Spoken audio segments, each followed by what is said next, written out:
Good evening, ladies and gentlemen. It's Thursday night. It's 8 p.m. You know that means it's time for your Big Gold Belt Wrestling podcast. And we are going to talk all about championship gold tonight because out of thin air, there's a new championship. There's going to be a new world champ as of this week. So things got interesting. We got a lot to get into. We're going to talk about that. There's some legal drama going on and people showing up in different companies, all kinds of exciting stuff going on in wrestling, and we will get into all of it. Your Big Gold Belt Wrestling podcast starts right now.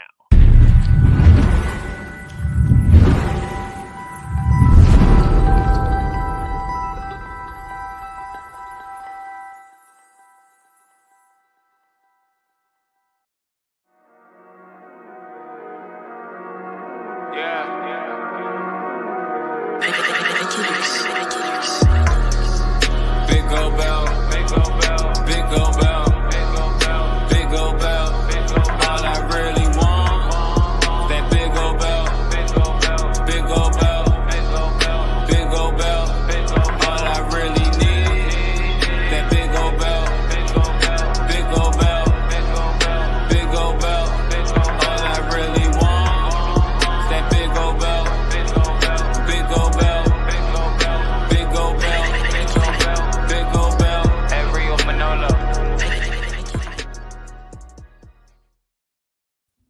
How's it going, everybody? It's Thursday night. Your Big Gold Wrestling podcast is live. We are here. We're going to be talking the week in wrestling, and my, has it been a week in wrestling. We got the three-man power trip here tonight because some folks are at movie premieres, all kind of events going on with the NFL Draft tonight and stuff. So not the entire crew in the house tonight, but you got me, Will, you got Damian across from me at the top of the screen, and the giant crab, Jamal, down at the bottom. How's it going, gentlemen? That's good, guys. How are you? Let's go Knicks. That's right. It is playoff season too, so no shortage of things happening tonight to get into. So, and the Rangers and Devils for those who are following hockey, basketball, you name it, it's all happening. It's a busy Thursday night and it's a busy week in wrestling. And hell, we'll just get right to it because it got crazy right at the beginning of the week when there were rumors going around and announcements made that Triple H was gonna have a big announcement that was gonna change everything in WWE. And we know we have a draft starting tomorrow night. That's one thing. And that had already been announced. But, you know, plenty of times these announcements are talked about. There's something big's going to happen. It's going to be something big. And for once, I would say this was something pretty big because it does change the landscape of things pretty significantly. Right. And what I am talking about is on Raw, it was announced that there is now going to be, I guess, again, in some ways, a World Heavyweight Championship in WWE. They have introduced a new physical belt.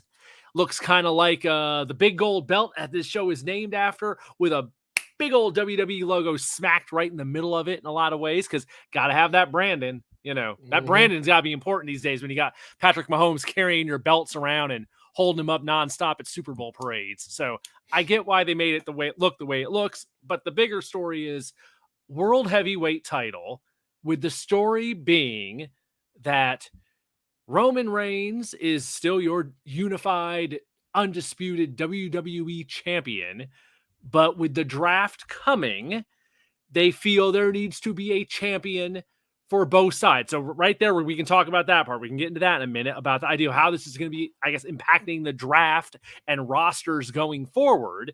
But the main thing Triple H said was everybody is up to be drafted. Roman Reigns will be drafted to either Raw or SmackDown.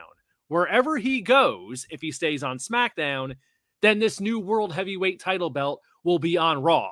If Roman Reigns goes to Raw, then this new World Heavyweight title belt will be on SmackDown. Wherever Roman goes, the other belt will go opposite of that to even things out. And then they will be crowning the first champion at Night of Champions at the end of May on the next big Saudi show. So that's the playing field. We don't know anything more than that at this point, just the big picture of what's happening. So first things first, I guess, general thoughts here on the whole idea of this. Let's go to you first, Damian. We got a World Heavyweight title coming up out of nowhere. So what's the deal, man? Well, the deal is Hunter has been obsessed with the World Heavyweight Championship for many, many years, the big gold belt itself. So it doesn't surprise me that he would do a reincarnation of that same belt, like you said, Will, with the branding of WWE. Look, we've been thinking about this for a while, how they're going to break the belts apart, how they're going to separate things. The draft gave them an out.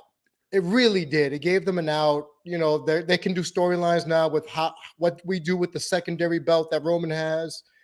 Here's what I'm more worried about. And we've talked about this before. At what point does that championship, does it start off as the B championship already? Because the big dog, the tribal chief, has the WWE World Undisputed Heavyweight Championship.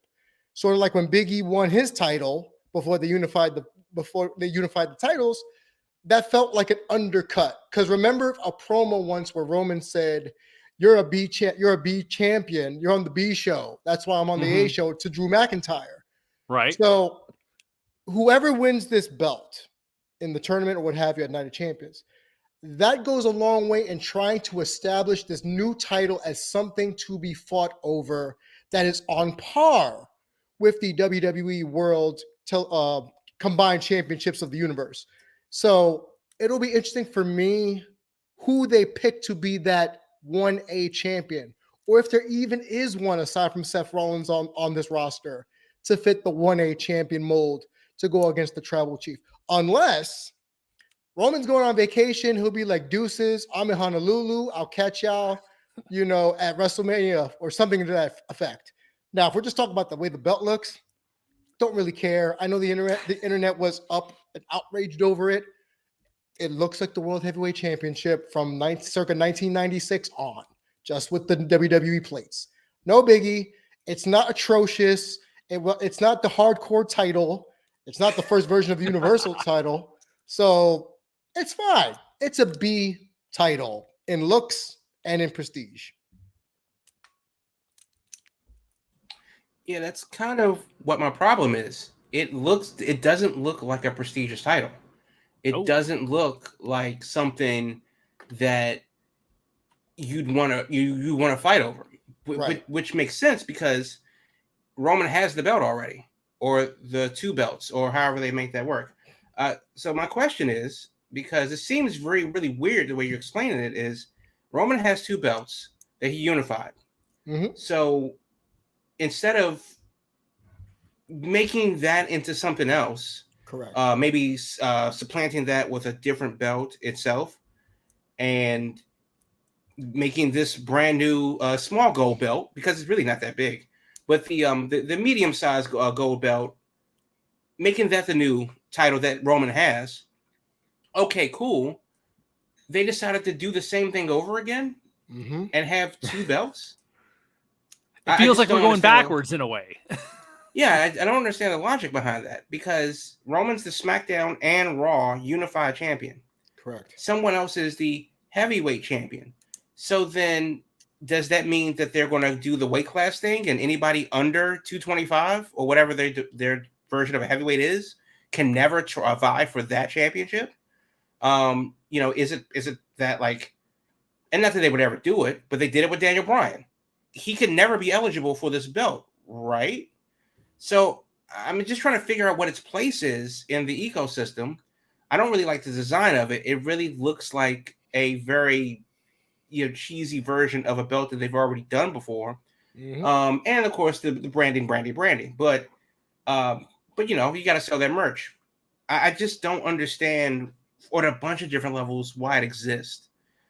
And then of course, because it seems to be a compilation prize, a sympathy belt, a participation belt, Cody in hindsight belt, we're going to do a different thing belt.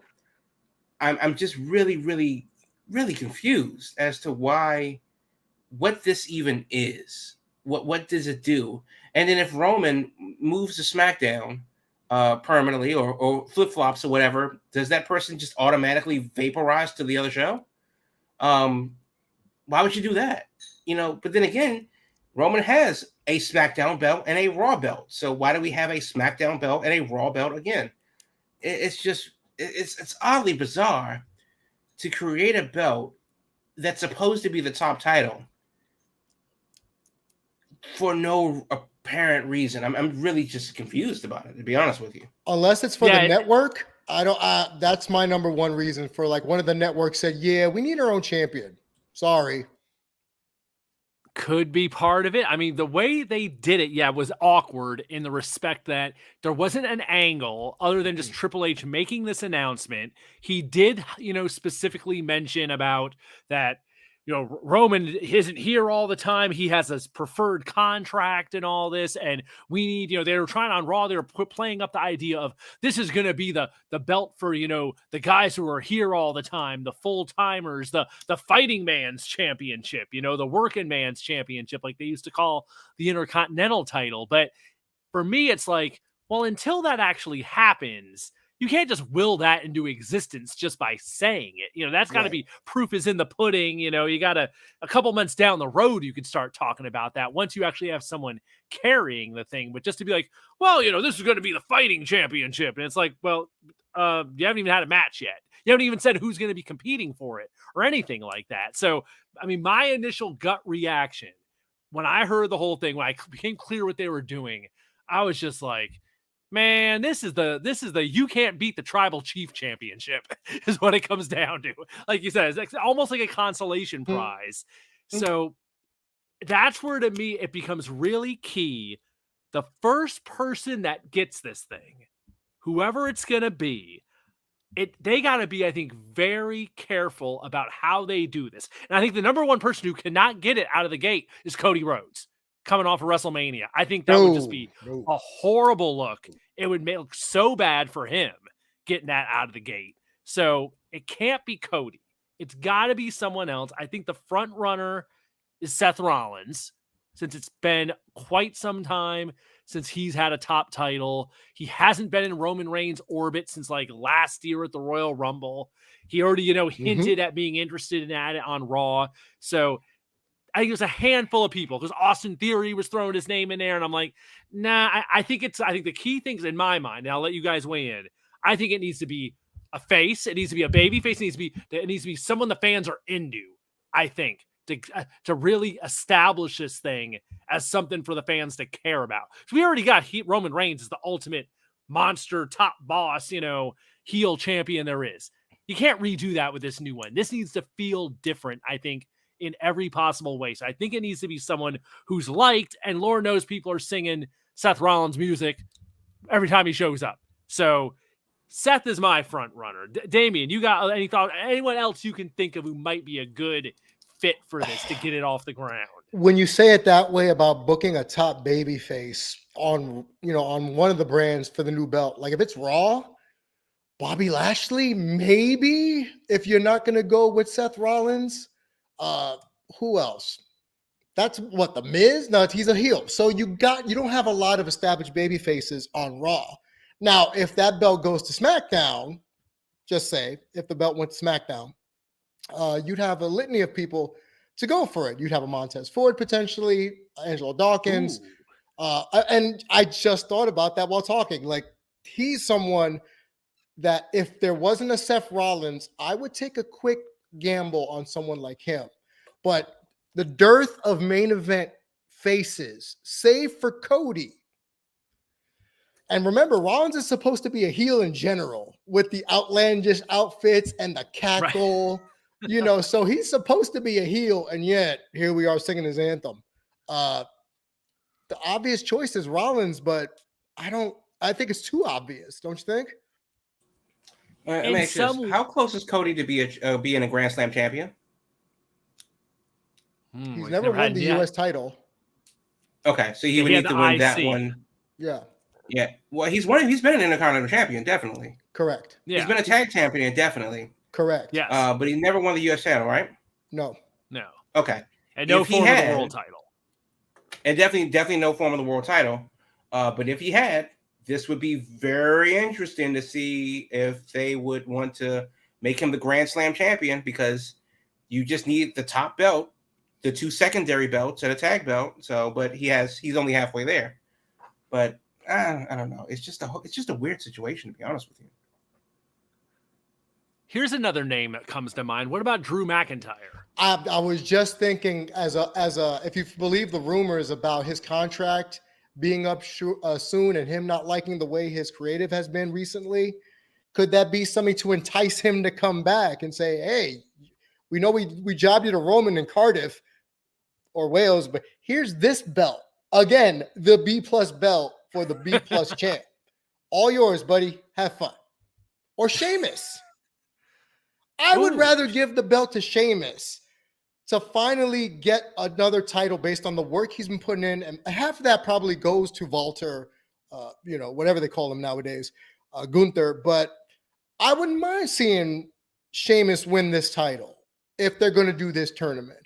But this smells of bring Drew back. This smells of alluring someone if it's not going to be Rollins. They're never going to put the belt long-term on Lashley. It's past that point. The guy can't talk more than 5 sentences without stumbling. So that's the only way they can go. I like the idea you mentioned. It'd be a long shot for it to happen, but God, if you wanted to skyrocket Montez Ford and really get some damn attention and just everyone thinking, oh, he probably could get an Intercontinental title or a U.S. title first, but hell, if he has leapfrogged right to literal and figuratively, yes. Yeah, exactly. Did his giant frog splash all the way to this brand new belt as a totally out of the box idea. I wouldn't hate it. And now that you're talking about it, it reminds me, doesn't him and Bianca have a reality show that they're going to have to promote? Oh, there was talk of them doing something. I think it was, I don't know if they're filming anything yet, but it was definitely in development. So that if it's being shot or they're going to shoot it, wouldn't it be fun to actually have the champions in the same house talking about their championship lives? Roads to the top, baby. All over again. Oh, you know what? I in my right mind would never watch Roads to the Top, but I would give Montez and Bianca a quick glance over to see their life. Do they just work out all the time? Are they always so hyper and competitive? I would like to know this. Yeah, I don't know what's going on with that show, if that's happening anytime soon. But yeah, this is a possibility. And I think in the end, the big question now is going to be, we got to see how this draft shakes out in the next 2 days. And I guess once we know that, then they'll probably come back next week and be like, okay, by the way, here's what we're doing with this thing. Because they didn't give any kind of, whether it's going to be a tournament in the month of May that ends in Saudi, or if it's going to be something that completely just happens in Saudi. They do some qualifying matches and have a 4-way. They haven't given any kind of idea of what's being done to get this off the ground and what form it's going to be. We just know it's going to happen. The champion will be crowned in Saudi at Night of Champions, but other than that, we don't know any other specifics yet. So they got details to work out in this whole thing. Any other thoughts on it, I guess? I feel like I've said anything I got to say about it. Same. And it'll be interesting to see how after the draft NXT plays into what the World Heavyweight Championship picture is going to do. And it'll be also interesting to see if it becomes the A- championship, or if it becomes the B++ championship. We don't have a new main title. We have a third secondary title. So I don't know. It's just a lot of wait and see. Yeah, that just reminded me that was the one thing I was thinking that might happen, because a lot of people kept going back and forth whether it's the second title or whether it's the third title, because the Universal, of course, is still, technically around. Roman is carrying both belts still. Yeah. I got a feeling, I don't know about anything about this is really happening or not, but I got a feeling with Night of Champions being day 1000, I could see a deal at day 1000 where they present Roman with a new singular belt. The Universal is never seen again. And it's just down to, okay, we have one undisputed WWE title or whatever they're going to call it. Because I assume at this point that my assumption was the moment that new belt showed up, to me, the message was they're never splitting that Universal off again. That's done. So I think they just need to physically get rid of it in storyline. And I could totally see a scenario where day 1000, to commemorate the 1000th day of the tribal chief, here is a singular title befitting the tribal chief, and then we only see, that belt and the new belt going forward. But who knows? Just yet another detail they got to work out. Or, the other scenario, I already heard people kicking around the idea that, they do this, for the next, year. They get this title off the ground. It just builds up to next year's WrestleMania. And Roman's going to go after whoever has that belt, if it's Cody or somebody else. And then we'll have the Triple Crown in WWE. We'll have all 3 belts unified and have the Triple Crown in the States like they used to have in Japan. So let's not do that. Please no. Please no. Let's not do that. Oh no. No Triple Crown. But I will say this completely undermined WrestleMania's result with Cody dropping the belt. I know a lot of people are mixed on it, but we just said at the beginning of the show, Cody can't win this belt because it's the Cody Consolation Prize, as y'all said. But what bugs me is that if they knew this was the plan of separating the titles at some point, this was the best you can come up with instead of having Cody win it and saying, you know what? I have the belt I want, the one my dad couldn't get. I will give someone else a chance to be another champion. And that's babyface right there. But this loss now makes no sense. It makes it invalid aside from the story, because now Cody's going to be the 3rd or 4th person in the mix now, as opposed to the top 2. Yeah, how it fits let me ask you this. Let me ask you this. How much of Vince returning changed the game of what the title would have been? You know what? Good. Considering that the rumor was he ripped up all of Raw's past script this past Monday, I'd say it's a good chunk.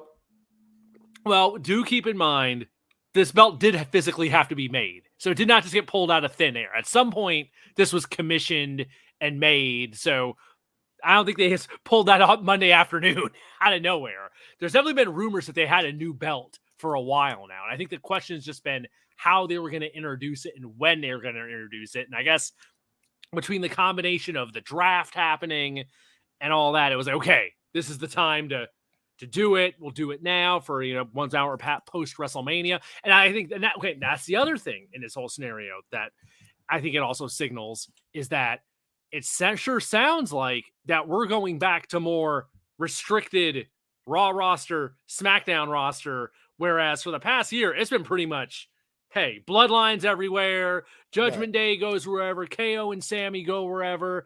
Sounds like that's coming to an end, and I don't know if I'm excited about that because the shows have been better with a lot more fluidity in my mind, and I don't know about locking things down, but you tell me there's going to be a title on each show, that sounds like they're going to be locking things down again. So, I mean, is anyone excited about that? Because I'm not personally not. No, because remember what they tried to do with the SmackDown 6 during the Heyman, the Heyman reign?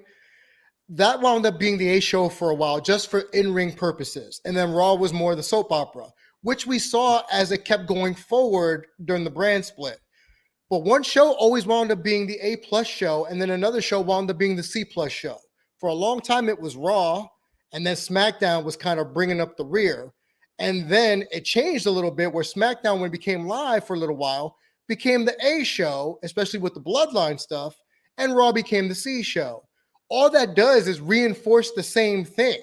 How can you evenly parse these talents across these 2 shows and make it watchable all around without having something with a surprise twist to it, like the wild card rule, which was freaking stupid to begin with, or the superstar shakeup or what have you? How are we going to keep interest? How is creative going to be able to keep interest for 2 separatized shows when you have to separate the 2 and they shall not cross the streams? Well, clearly they're just going to have a plan. If you have a dedicated team doing the thing, you can definitely make both shows work. The problem is Vince definitely has his hands in the cookie jar and has broken the cookie jar, and now there's crumbs everywhere. And that's, for better or worse, it is what it is. Now, as far as SmackDown being one show with its own continuity and storyline, they just need to keep it consistent. Because if you're watching one thing or the other, it's really hard to keep up with. And also, more importantly than that, they have a large roster. And if you're only going to see the same 6 to 10 people, the same 10 guys, 5 women, on the same show, then what's the point of having such a large roster if you're really just writing for one storyline that's split amongst two shows instead of writing for two shows? So it's time to, fish or cut bait with this whole with the writing process. And then, of course, if the rumors are true, and they may or may not be, Vince ripping up a 3-hour show script would be, minutes before the show starts. Obviously, it's not best for business either. Yeah, if we're getting back to those days, even if he's not physically there in the building, definitely something to keep an eye on and have our radar out and about, ready to see what's happening with. But we'll see. I mean, I think the next few shows will be interesting because we got the draft. We got to see how that shakes out. And then they got to drop the deal about, okay, how is this happening? What's the plan here? And then truly, if we see if these rosters, get locked in on these two shows. So anyway, that's, I think, enough on the new world title. Right. We'll see what happens with that. So I think let's do this. It's around our almost halftime. So close enough. We'll do our halftime. Let's do our mid-show break. We'll have our indie spotlight when we come back after this. And then we'll get into some more stuff, including some legal drama in the writer's room that we were just discussing. And then some people showing up in some companies that we have not seen in a while. All kinds of exciting rumors going on. Stay with us, folks. It's Thursday night, your big gold belt wrestling podcast. We'll be back right after this. Are you a fan of all things media? Are you a fan of professional wrestling and sports? Then you need to check out Big Gold Belt Media.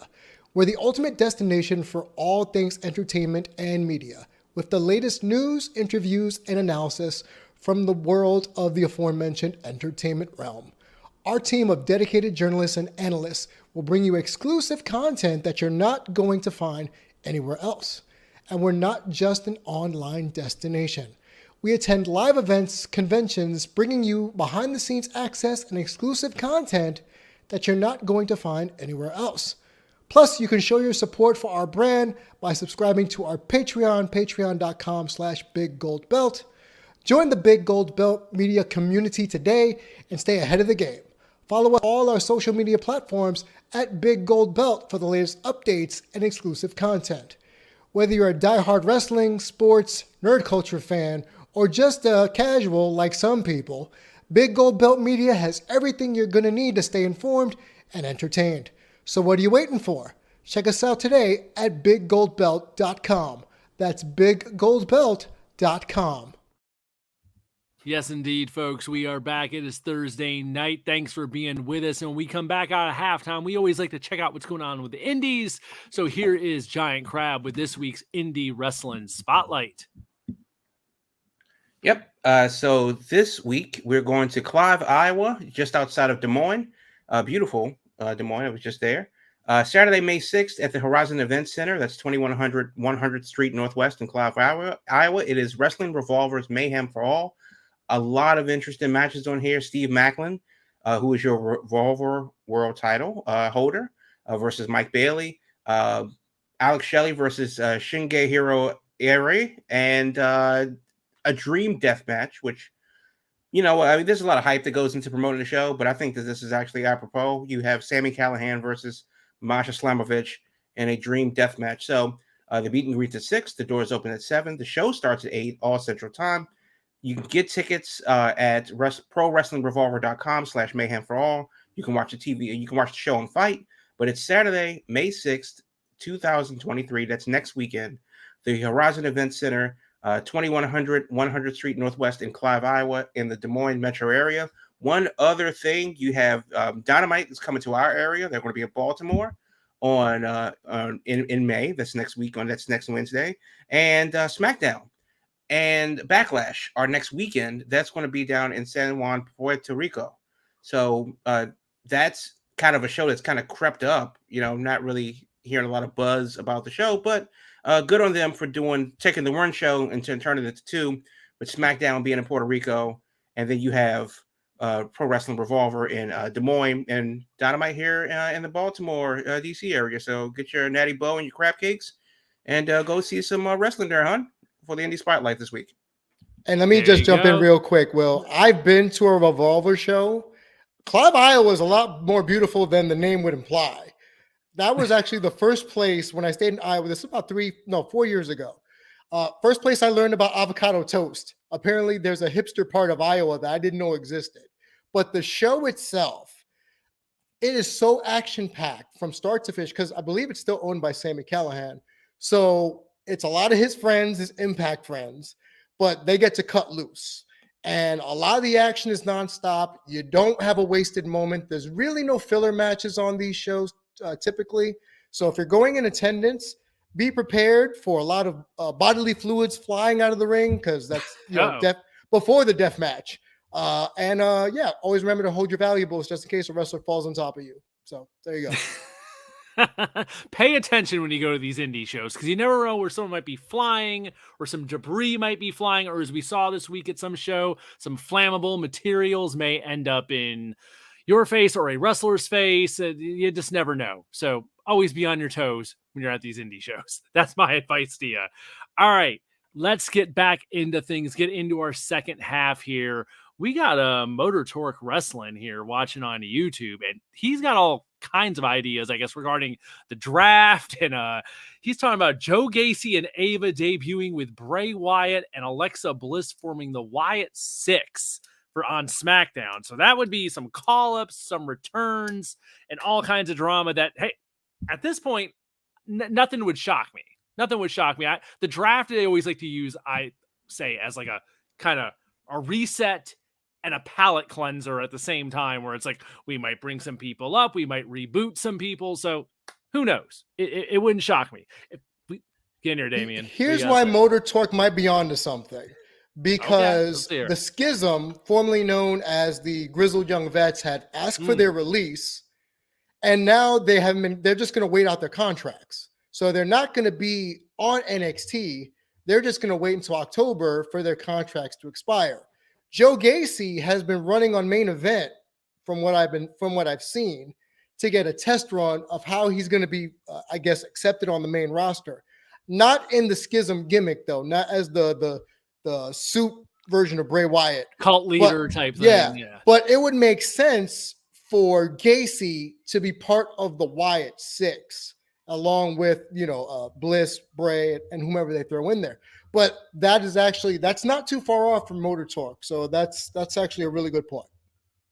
We'll find out. We got a lot going on the next couple of days. He might be right on the money. He might be our prognosticator du jour. Who knows? We will find out. But let's switch gears here. If we have some time at the end, we can get into some more draft talk at the top of our hour, depending on how fast we move through things here. So the other big drama of the week is WWE. I'm sure I can't seem to go like a week or two without someone filing a lawsuit against them for something of some sort. There's always going to be something, and we got a new one. So what's interesting about this one is it's one of the former writers, a female writer, suing WWE and Vince McMahon over offensively racist scripts and also treatment in the workplace. So what's interesting here is Vince is named in the suit, Stephanie and other WWE executives. A lady by the name of Brittany Abrams has filed this in the Eastern District of New York, and she's accusing the company of releasing her after she was subjected to multiple instances of offensively racist and stereotypical jargon used in WWE scene scripts that she pushed back against, and she's claiming retribution and such for not going along, I guess, with, this stuff. Where it gets interesting is that in the suit, she specifically names examples of different issues that she voiced opinions against and didn't, she brought up objections to for different reasons, and that it was an ongoing issue. So to throw out a couple things here, there was talk about Bianca Belair and Apollo Crews that she had voiced objections to. The former writer is said to have raised concern regarding Crews using a stereotypical and exaggerated Nigerian accent. Remember when he got his whole makeover and was at the time, I figured that had to do with Black Panther being popular at the time when that happened. And she also objected to a scene where Belair was scripted to say, quote, don't make me take off my earrings and beat your ass, end quote. So yeah, some racially charged things that, I don't know, when we were getting ready to come on the air, Damian, and we were kind of touched on this real quick. when I saw this suit, the first thing that came to mind to me was like, I don't doubt what she's saying is true. I don't doubt what she's saying is true, and I'm not surprised. But at the same time, it's just like, when it's a multi-million-dollar company with, it's still the wrestling business, but at the same time, it's like, God damn, sometimes they just can't get out of their own way. No. It seems, with this kind of stuff. And there's more stuff, I guess, initial reactions to what we're hearing here. Damian, you get in first. Like I told y'all before we got on air, are we really surprised? No. This is probably one of the least shocking things that I've heard from WWE or WWF, what have you. Just goes back to even long before the sexual assault cases by Vince McMahon. This is what happens, and we've talked about this ad nauseum. This is what happens when the same type of writer has been hired by WWE, who went to the school of Russo. And they've and that's how, and shout out to Jerry Springer, RIP, king of Crash TV. Just this is what happens. You have caricatures, and I know wrestling is supposed to be this, exuberant, over the top thing, but this ain't 1982. I don't need Coco Beware with the bird. I don't need Junkyard Dog with the chain doing a headbutt and barking like a dog. I don't need anything like that. I just need my wrestlers to have to be good between the ropes, give a decent promo, and keep it moving. But what really surprised me going back is that the fact that the Nigerian accented Apollo Crews was allowed to make air. Because if you remember when that first started, we're all like, what the like he's forcing this. This smells forced. And then they made his little giant friend, Commander Aziz, like one of his militia. Really? Right. A Nigerian militia. That would not have come from a person of color if they were on the writing staff and had full say. No way in hell. There would have been more tasteful ways to do that. If you go back, Jamal had said something last week about the booking of Sasha when she was in NXT. Sasha's ratchet. No, she's not. So it's one of those things where WWE just likes to see people of color in one set mind, thinking that's going to be the end-all be-all. Crime Time, Bianca in NXT with the hold my earrings, or when she was like over the top. So am I really surprised by this? No. What I'm surprised as is how much money she's actually suing for. I don't think she's suing for enough if you really want my opinion. But here's another question. Does this change anything? Will WWE bring in writers who aren't a-holes and, I don't even want to say racist, I'll say culturally insensitive, thinking it's all good to say whatever you want backstage in a publicly traded company and not get put on blast? Like, is this going to elicit any sort of change? All right, Crab, get in here. I'm looking. I actually have the case notes in front of me. It's 31 pages of it, and I'm sifting through a lot of the stuff. The interesting thing about it is that I'm not entirely sure what specifically she's suing for. If she's suing for the racist stuff, she's not going to win that case. Right. Because there's a precedent of worse things happening to make air. Whether it happened back then, whether we look through those things that happened back then through the lens of today's culture, it is what it is. The fact that you mentioned Coco Beware, the fact that you mentioned, well, hell, John Cena's run after the prototype of the Dr. Thugonomics, when he was basically cosplay and Mark Wahlberg. You have Crime Time. You have what was that thing called? The LWO. You have what's super crazy, the Mexicools. Riding the lawnmowers. Oh, yeah, riding lawnmowers, right. And let us not forget about Kerwin White. Right. Kerwin White. So, and that goes, and we're talking 20 years at this point. And God forbid it goes back further than that with the Iron Sheik and so on. As you're playing up political tensions of the day, playing up stereotypes and playing against people's prejudices and stuff like that. How do you get people to boo you? Talking a funny accent. Lana, who's from Florida. That's That's what they've been doing. That's what they've made their career on. The Nation of Domination were heels. Let's not forget that. Yeah, black military. Very true. Mm-hmm. Right. And then, of course, the Godfather left the Nation to become a professional pimp. So, small business owner or what? Either way, that's not going to change. That's what they have made their money on.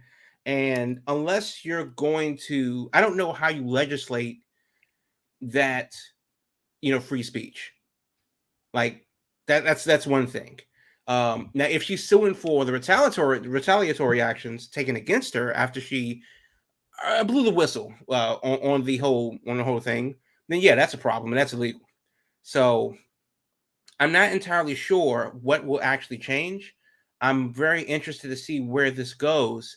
Muhammad Hassan, and I'll leave it at that. Yes. Yeah, that was a big one. And in that kind of same vein, one of the other stories she brings up involves Aaliyah Mansour and Angel Garza, that apparently a story was being pitched for, where, let me read this part here. It says, Ms. Silvers and plaintiff pitched that Mansour has a secret that he's keeping from Aaliyah. They were supposed to be trying to do a love triangle thing. And one of the other writers disagreed with the secret and wanted that they wanted to use for the character, and instead pitched, how about we have the secret be that he's behind the 9/11 attacks? So Mansour, who, now think about it logically here, Mansour isn't that darn old. So for him to be behind 9/11, he would have had to been would he ever even been alive for that? He would have been alive, but he would have been like 6 or something, Yeah, no, but then again, I would love to see like Boss Baby Mansour, riding, trying to board a flight, United Flight 11, because that would be what it would be. That's insane. Yeah, there's some crazy stuff. Now, one thing you mentioned that I thought was of note, Jamal, when we were going through this, was that everything she's bringing up, this is inside the writer's room talk. This isn't stuff that was like put through and actually happened. So she's bringing up all these scenarios that came up in the course of the workday and were being pitched, but one way or another, they didn't happen, whether it was her voicing out against it, and then she's claiming a retaliatory action for, not going along with these ideas that kept coming up, that she's just like, what the hell are you all even doing?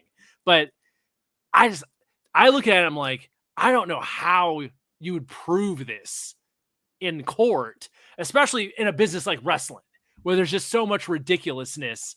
So, and my theory was, as soon as I saw it, I was like, you know what's going to happen?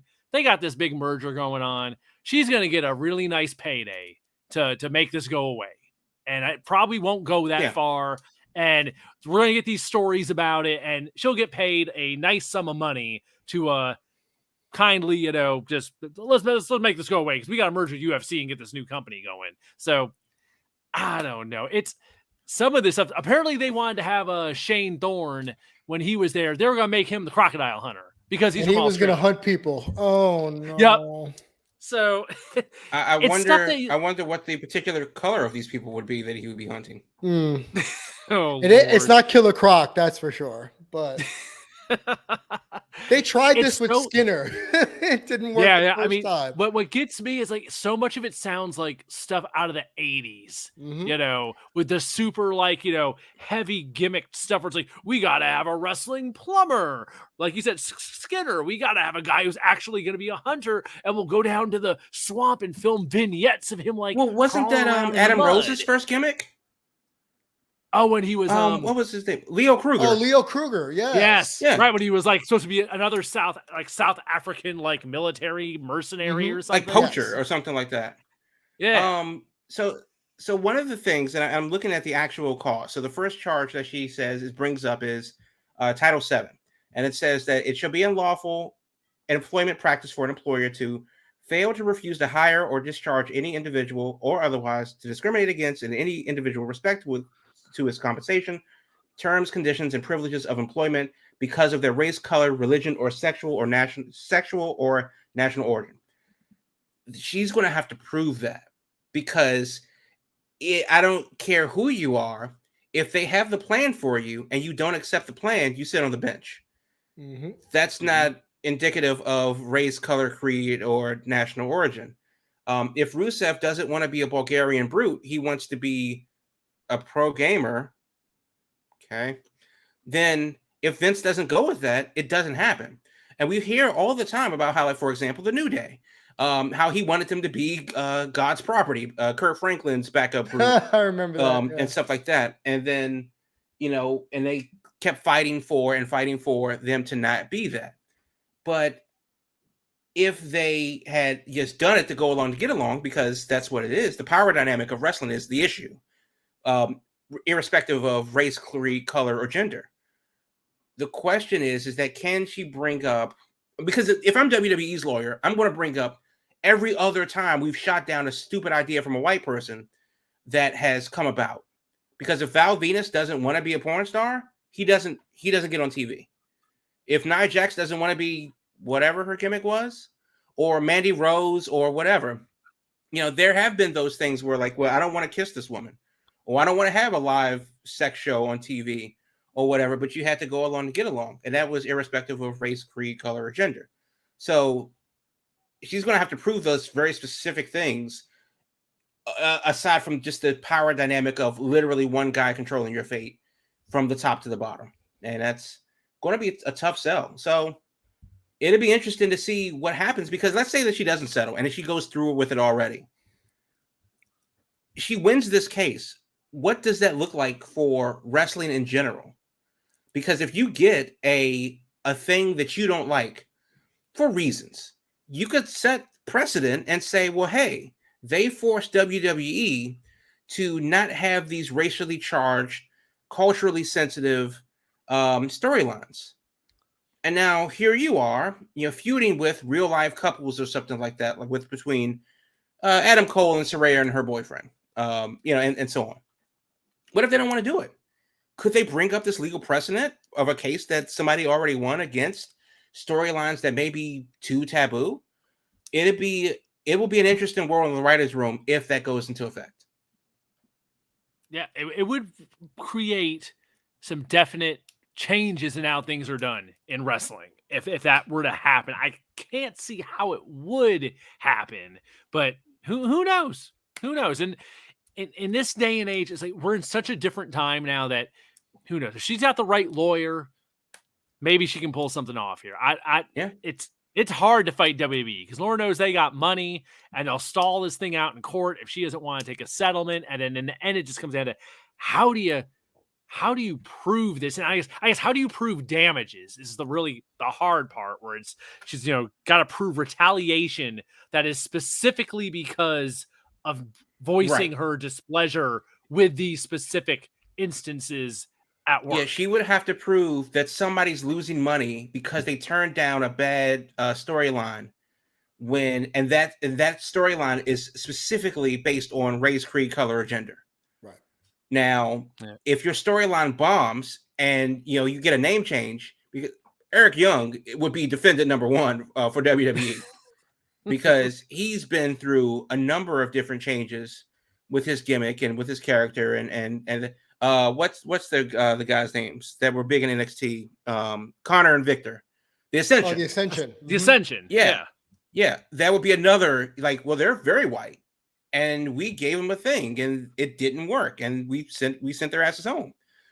So she would have to prove that something it's happening to one and not the other. So that would be interesting to do so. One other interesting thing, of course, as I'm thinking about all of the very racist and culturally insensitive gimmicks they have, of course, who could forget Chuck and Billy's wedding on SmackDown? Right. Oh, that they actually got like mainstream publicity. That's a whole different problem. Right. Yeah. Oh my God. Different times. I think all that stuff's like, God, that was like 20 years ago. But yeah, who knows? It's interesting. But I think the most interesting thing was like all the concrete examples given to this of like, this is how this writer's room is in 2023. It's still like this with crazy ideas coming up. And if anything, if I'm WWE, I'm looking at this and I'm like, what the hell's going on in the writer's room? And who are some of these people we're hiring that are pitching ideas like Mansoor did 9/11? That's if I'm that guy named in this He's suit. the same guy that pitched that what's the name? Aaliyah Mysterio is involved with a dude that's 20 years older than her. He's also Right, pitched the same guy that Stephanie McMahon got knocked up and drugged on her in Vegas and got legally married. You know, she's to also her the real guy life that had, husband. yeah, to her real life husband. So that guy. He's the guy that pitched. The incest angle with Vince and Stephanie that was going to make air, but thankfully didn't. So Vince cheated on Linda while she was in a coma. Right. She was catatonic in a wheelchair. Right. Oh my God. Crazy. Until she wasn't, and she pulled the Kevin Nash and got out of the wheelchair. So yep. There's a legal precedent for this. I'm not saying it's all good. I'm actually saying none of it's good. It's horrible. But it will be interesting to prove targeted attacks. Right.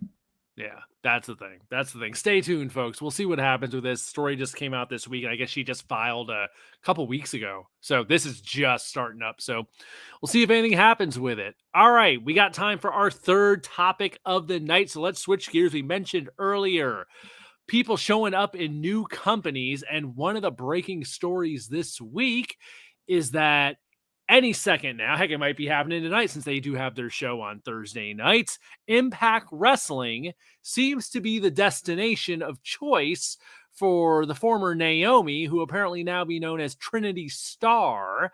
And it sounds like she is coming to Impact. It's more than just a one-off. And I've seen mixed reactions to this. Personally, when I saw it, I got pretty damn excited because one thing we've talked about for some time on here is that if one thing Impact has going on, it's their women's division. Correct. They have a stacked women's division with tons of talent. And how their main event and shows, they just main event their last pay-per-view where Jordan Grace and Deonna Purrazzo. So like their women's division is treated really well and featured in a strong way. And Naomi, Trinity Star, whatever you want to call her, she's only going to add to that. And, a lot of people are like, well, she went to Japan like Sasha. And I guess there's talk that there might have been financial reasons that couldn't happen. Who knows what's going on with Stardom and their financial situation, if they could afford another, fly in from the States. But regardless, Impact seems to be where she's showing up. And the big thing that jumps out at me is there's a lot of fresh matchups for her there. Mm-hmm. And then also, correct me if I'm wrong, but she is one of the products of the Performance Center, right? She's never wrestled anywhere else prior to this. Correct. She went from being a dancer to this. So we've never seen Naomi outside of the WWE machine. So that's always intriguing to me. And if she's going to do it anywhere, Impact with all the fresh matchups that can happen there, I'm really curious to see this. So, Damian, you're always a big promoter of women's wrestling on here. So let's get your thoughts on this. Naomi to Impact, good or bad? Great. Forget good. This is a great move for her. One, limited schedule. Impact likes to tape their stuff like 3 or 4 shows in one day. Keep it moving, like old NXT. Then she could potentially work cons, indie shows, provided she's not on television, like the rest of her Impact friends tend to do over in Sammy's court. So, and here's the thing that you mentioned before that actually just tripped my mind. She gets to actually go to a place where she can improve her in-ring acumen. Impact is the place to do that because you have so many, if you want to call them ring generals, in Impact from the women's division that you can have banger matches with just about everybody on that roster while still improving your craft. Because, Will, like you said, she is a property of the Performance Center old school, FCW, back then. Yeah, way back. She's been there a long time. She has steadily improved her performer just as a Funkadactyl into what she was now with the Feel the Glow, the most over woman at that Royal Rumble a couple years ago when she made her return. But she was getting better at the in-ring portion of it. Now she gets to go to a company where they focus on the wrestling, where they focus on the actual art of professional wrestling while still having characters. Obviously, we still got Josh Matthews on commentary. I would rather not. have him call my matches. But I like this because she couldn't have gone to Japan. She would have played second fiddle to Mercedes. She couldn't have gone to AEW because look what they did to Taya Valkyrie. Imagine what they're going to do with Trinity. What we talk about, Tony Khan's new toy, and then 2 weeks later, I don't want to play with you anymore. So this was the perfect way for her to build her brand because we talked about branding earlier, and then continue to improve her in-ring product. I see this as a win-win from both sides. Giant Crab. 100% agree. We say this often, and unfortunately, it's on Impact. Impact has to step up. They have to get a bigger footprint. They have to invest more. Damn you, Hootie, and those damn Owls. Spend money on Impact.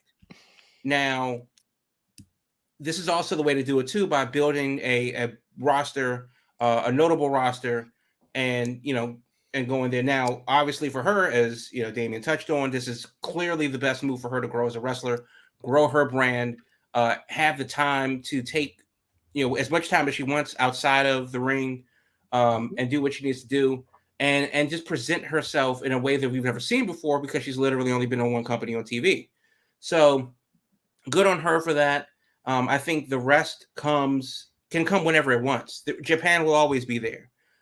Saudi Arabia will always be there. Mexico will always be there. But I think this is the perfect opportunity to reestablish herself outside of the WWE ecosystem. And Trinity Star, I want to see, what that brand looks like, what that logo looks like, what that merch looks like. And then, of course, going out there and doing the work, which, she's never been afraid of the work. And Impact, for all of its faults, they seem to take a step forward and then a step and a half or 2 steps back. But goddamn it, Impact, you got to invest. You can't be the Pittsburgh Pirates of wrestling forever. You gotta hang in there and just push forward. Whether that's with a better TV deal or a better subscription service or something. But the reason why it's surprising that she went to Impact is because AEW can offer her a lot of the same things, not creatively maybe, but offer her a lot of the same things from a financial and a logistical standpoint with a much larger audience. And that's not on Trinity to ponder. If the money's there, you're going to have to decide for your family which one is more valuable to you. So, good on her. I'm excited for it. And unfortunately, she went to Impact, and that's not that shouldn't be the thing that it shouldn't sound that way. But because it is Impact, and they're on right now on impact.ru or wherever the hell they broadcast, we're going to have to find her. And that's the hardest part about building an audience, is getting people to find you. So good luck to her. And I think she'll kill it. But the question is, will people see it? Yeah, that's the number one. That was the number one takeaway I heard from folks that weren't happy about it. Was like, well, I'm not going to be able to see her. And I'm like, yeah, I mean, that's the ongoing story of Impact for years now. It's just the visibility of their product just being on Access and then being on a YouTube here and there. And it's just, they got to do something to raise their profile, because it's not the same old TNA it used to be. Whenever I do manage to see Impact, it's a very different product than it used to be. And I'm always just like, if I could get to this easier and not have to go out of my way to make a real effort to see it, and it was just around like all these other shows are, I'd watch it a heck of a lot more. But that's old story we always say about with Impact here. Someday, hopefully it'll happen, because they got a lot of talent there. They got a lot of damn talent. So excited to see what happens with Trinity. I think there's nothing but possibilities for her. And that's going to be the exciting part, is that there's no downside to this for her. So I think Jamal just nailed that, because all the other options that people are like, well, why didn't she do this? Why didn't she do that? You know what? She still can. This is just stop one. Right. This is just the first stop outside the bubble. So we'll see what happens. We'll see what happens. Like we said earlier, you stay tuned and we see what happens with these wrestlers. So we are at the top of our hour. We have nailed this right on time this week somehow. Very compact show. Very compact show. I was thinking we might have some extra time left, but no, we are tight and right on top of things this week. So as we had said at the beginning of the show, Thursday nights, 8 p.m., every Thursday live, Twitch, YouTube, Twitter, all your social media platforms. We stream live with your Big Gold Belt Wrestling podcast. The next day, it drops in podcast form on all your preferred podcasting platforms around 10 a.m. That hops out on Friday morning. So if you want your audio version, you can get your audio version. You want your video version, it exists all over the place. In the meantime, biggoldbelt.com for all your